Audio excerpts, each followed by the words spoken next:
Mga programa sa GMA Network ug sa GMA Regional TV lakip sa gipasidunggan atol sa Anak TV Awards 2023. Detalye sa report ni Mark Reggie Abelia.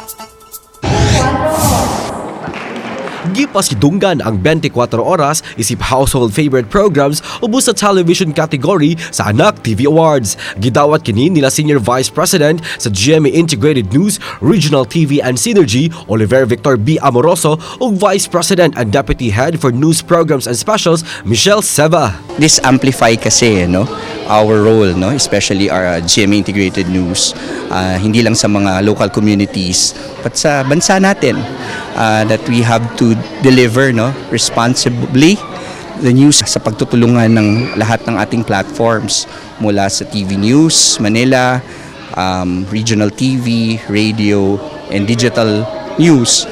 Nagagawa natin to lahat. So again, maraming salamat sa Anak TV Awards for giving us this recognition. Gawa sa 24 oras, gipasidunggan usab ang pipila ka mga programa sa GMA Regional TV o Anak TV Sale Awards ubos sa Television Category 2023 sama sa GMA Regional TV News, GMA Regional TV Balitang Bicolandia, GMA Regional TV Early Edition, GMA Regional TV 1 Mindanao, Halaberada GMA Live Special Coverage, Balitang Southern Tagalog, Kadayawan 2022, the GMA Special Live Coverage, Mornings with GMA Regional TV, 1 North Central Luzon, Pit Senior, the GMA Regional TV Special Live Coverage, GMA Regional TV 1 Western Visayas, Limitless o Game On. Aniya ang laing mga programa sa GMA Network nga lakip sa mga giila sa Anak TV Awards.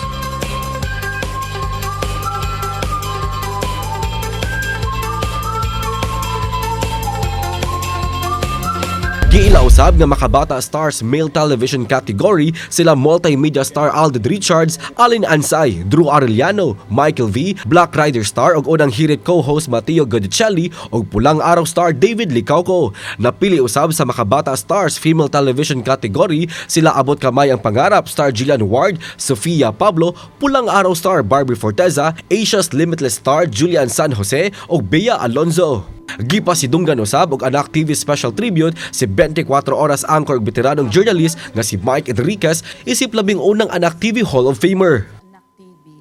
7 years successive, siya po ay binoto ng taong bayan.